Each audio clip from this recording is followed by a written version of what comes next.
અમારા જેવા થોડાક થોડા જ્ઞાનીઓ જે કેટલા દિવસથી બકબક કર્યા કરે છે ને, એ બધું જોવાનો સમય હવે આવી ગયો છે.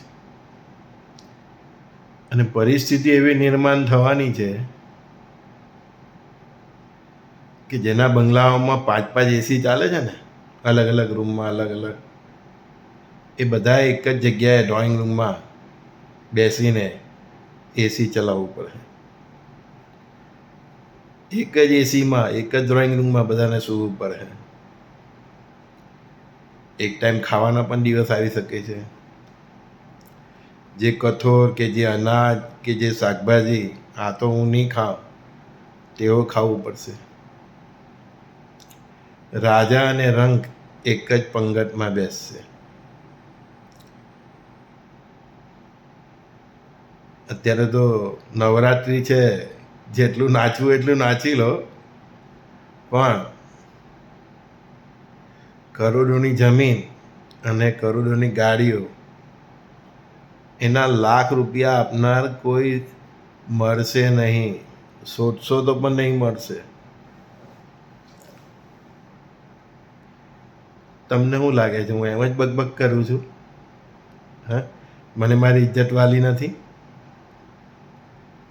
પણ પરમાત્માના ઈશારા,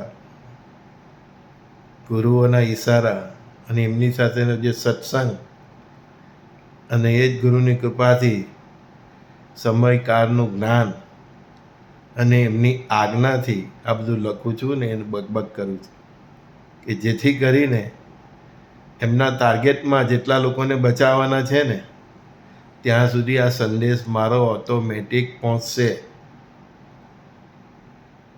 સુધરી જાઓ, માંસ મચ્છી છોડી દો. હવે પછીના જીવલેણ બીમારીઓ, આ સમુદ્રી જીવો જે તમે જાપતી જાઓ છો ને, ઘણા તો એને સમુદ્રી મેવો કહે, એનાથી જ ફેલાવાનો છે. અને ટ્રીટમેન્ટમાં હો સમય નહીં મળે. સમજી ગયા ને? જેટલા પણ મિત્રો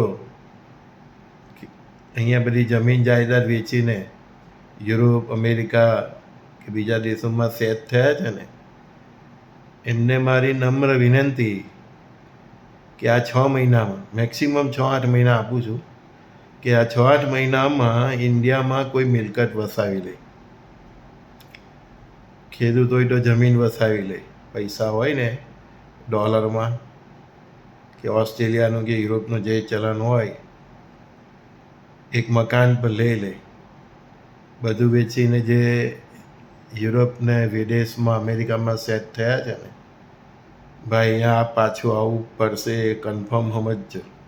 કોઈ મજાક નથી કરતો. આ શબ્દોની પાછળ બહુ ગહનતા છે. તો અહીંયા આવીને પેલા પાકિસ્તાનથી આપણે આવેલા ને ભારતીયો, તેવી રીતના નહીં રહેવું હોય અને પોતાના મકાનમાં સોમાનથી જીવવું હોય, તો ત્યાંના ડોલર ને અહીંયા રૂપિયા તો બહુ બધા છે. તો અત્યારથી જ કહેવું છું, એક વસાવી લો. 5 વર્ષમાં જ યાદ કરશો. બહુ લાંબો સમય પણ નથી આપતો. એમ જ કંઈ હું નથી બોલતો. મારે શું સ્વાર્થ છે?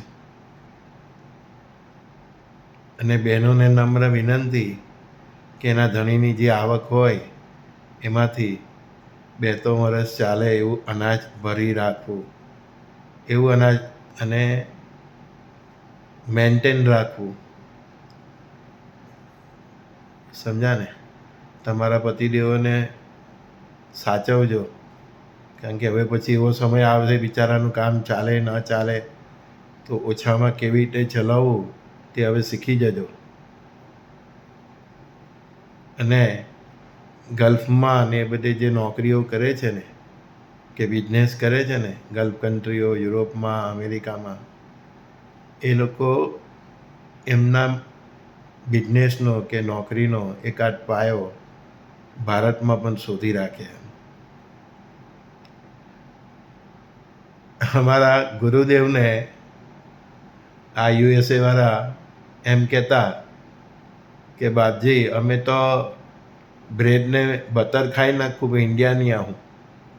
ત્યારે અમારા ગુરુદેવે અમને કહેલું એ ઉઠીને ગયા પછી કે આ લોકો માટે જ સંજય આપણે ચોખા ભરાઈ રાખેલા છે. સમજ્યા ને? શહેરોની બહુ પૈસા હોય તો શહેરોની બહાર પણ એક મિલકત રાખો. મુખ્યત્વે બધા શહેરો પર જ તવાય આવવાની છે. હું બિલ્ડર છું એટલે નહીં કહેતો, આ તે પહેલાંના મારા શબ્દો છે, બચપનથી છે. થોડામાં બહુ સમજી જાઓ. ભારતને સિવિલ વોરમાં અને બોર્ડર પર ઘસેડવાની પૂરી તૈયારી ચાલે છે.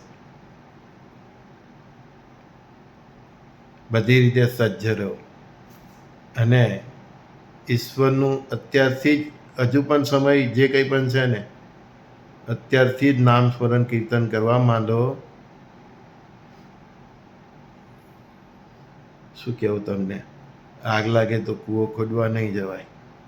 એ કવચ તમારું રક્ષણ કરે એના માટે કહું છું. અને શુદ્ધ શાકાહારી જીવો. બહુ ખાધું પીધું. હવે તમારે પોતાના આત્માના કલ્યાણ માટે અને આ મહાપ્રલય અને મહારોગોના તાંડવથી બચવા માટે, વાયરસોથી બચવા માટે શરીરને પવિત્ર કરો, તમારી આત્માને પવિત્ર કરો. બહુ ખરાબ સમય આવવાનો છે. તમારી પેઢી આના પર ગ્રંથો લખશે, ઇતિહાસ લખાશે. યાદ કરો મને. આ મોબાઈલ, ટીવી બધું બંધ થઈ જવાનું છે. ત્યારે મને સોચો ને તો પણ નહીં મળે, કોન્ટેક્ટ જ નહીં થવાનો. તમારા ખાસ મિત્રો ને એના સરનામા લઈ લેજો. નંબર, મોબાઈલ જ બંધ થઈ જવાના. ટીવી, કોમ્પ્યુટર, આ ઉપર બધા જેટલા ગ્રહ છોડેલા છે ને એ બધા નીચે આવે. ને એ ગુરુત્વાકર્ષણ બહારથી જે નીચે પડે તો ત્યારે એ પણ અણુબોમ્બ, પરમાણુ બોમ્બ છૂટે એવા જ ઘાત કરવાના છે. સમજ્યા ને? તો સાત્વિક રસ્તો પકડી લો અને માપમાં જીવો. ગુરુદેવ દત્ત. સંજય બોરીવાલાના સર્વે સખાઓને પ્રણામ.